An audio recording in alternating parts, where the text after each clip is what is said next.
Olá, esse é o programa Conversando com Cardiologista. Hoje estamos recebendo, para a gravação do nosso programa, a doutora Clarice Motzi, professora de ginecologia, professora de semiologia na Unifra, Centro Universitário Franciscano, médica da EBSER e ginecologista bastante conhecida aqui em Santa Maria, já com uma larga experiência, principalmente na área de climatério, que é o nosso tema de hoje. Clarice, é um prazer te receber aqui. Muito obrigada mesmo, Arnoldo. É um prazer estar aqui contigo conversando sobre um tema que eu adoro. Clarice, nós temos muitos telespectadores do sexo feminino que estão nos assistindo, né? Como é que nós diferenciamos climatério e menopausa? O climatério é todo um período, né? Se a gente for dividir assim, acima dos 40 anos, didaticamente falando, é a fase do ciclo da mulher que é definido como climatério e que vai até o momento em que começa a senectude, que é entre 60 e 65 anos. Então, uma fase da vida da mulher. A menopausa é a última menstruação. Então, no momento em que a mulher tiver o último sangramento menstrual, dentro deste período, preferentemente, é tido como menopausa. Menopausa é um diagnóstico que a gente faz retrospectivo, né? Não adianta a mulher ficar 6 meses sem menstruar e voltar a menstruar de novo. Então, a menopausa, depois de que ela estende-se durante 12 meses em amenorreia, ou seja, sem menstruar, a partir daquele momento a gente diz a menopausa foi há 1 ano atrás. Então, a menopausa é a última menstruação. Esses termos se confundem muito, mas o climatério é todo o período, que se estende geralmente de 20 anos, entre os 40 e 60 anos. Essa é uma classificação geral. Existe alguma coisa na literatura sobre etnias, sobre raças de começarem o climatério antes ou mais tarde, que a menopausa é um pouco mais precoce ou mais tardia? Se tem alguma coisa assim em termos de estudo populacional? Não, a gente acredita que não existe nenhum estudo populacional. Existe uma realidade que associa o período da menopausa, porque o padrão é de 40 a 60 anos do climatério. Então, em termos de climatério, não se define como tempo diferente. A menopausa, sim.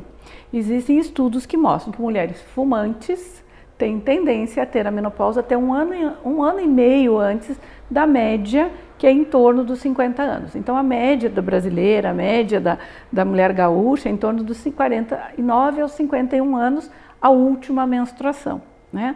Tem muito do fator familiar, tem muito do fator de quando a mãe dessa mulher entrou também no período de menopausa. Então, a mulher, às vezes, menstruou a primeira vez aos 10 anos, a mãe tem uma tendência a ter a menopausa aos 45, 46, a mulher mais ou menos, a filha repete mais ou menos esse padrão. Então, a questão genética parece que tem alguma relação. Tem essa influência. Uhum. Mas a questão étnica, certamente não tribal, tem. Alguma coisa assim? Não, que a gente saiba, não. Para a mulher ocidental, não. E quais os sintomas e os sinais do climatério? O climatério é um período da vida da mulher que praticamente não passa com sintomas, né?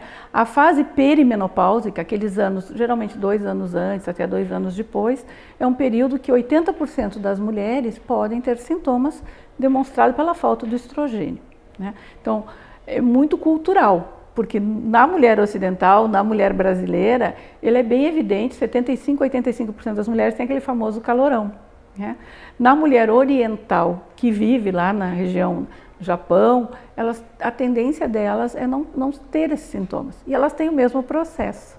Então a gente sabe que pode ter alguma coisa alimentar, a dieta delas às vezes é diferente da nossa. Até porque se nós temos as mulheres japonesas no Brasil ou nos Estados Unidos, ela repete o padrão nosso, porque a nossa alimentação é um pouco diferente, elas já têm esse padrão alimentar semelhante aos nossos, então elas parecem repetir. Como a dieta deles é rica em flavonoides, né, isso parece que tem um fator de proteção e ocorre um processo mais ameno da deficiência ou da falência do ovário com a diminuição de estrogênio. E a mulher no climatério, você colocou assim, a faixa dos 40 aos 60 e poucos anos, e a questão de sintomas, ela está mais relacionada à perimenopausa do que propriamente a esse espaço do climatério. Mas quando a paciente vai ter procurar nos exames anuais que ela faz com o ginecologista de prevenção, etc., você tem exames que você pede para ela que te ajudam a colocar que ela está entrando na menopausa, que ela ainda vai demorar? Não, nós não temos, porque o diagnóstico ele deve ser eminentemente clínico e a vivência de cada mulher é que vai fazer ela passar por isso. A gente sabe que mulheres muito magras têm tendência a ser mais sintomáticas. Por quê? Porque elas não têm conversão do estrogênio periférico, né? A fonte maior é o ovário. O ovário cessa de funcionar, a mulher passa a ter outras fontes se ela tem, por exemplo, tecido adiposo. E aí talvez a mulher não tenha tantos sintomas, no caso o calorão, né?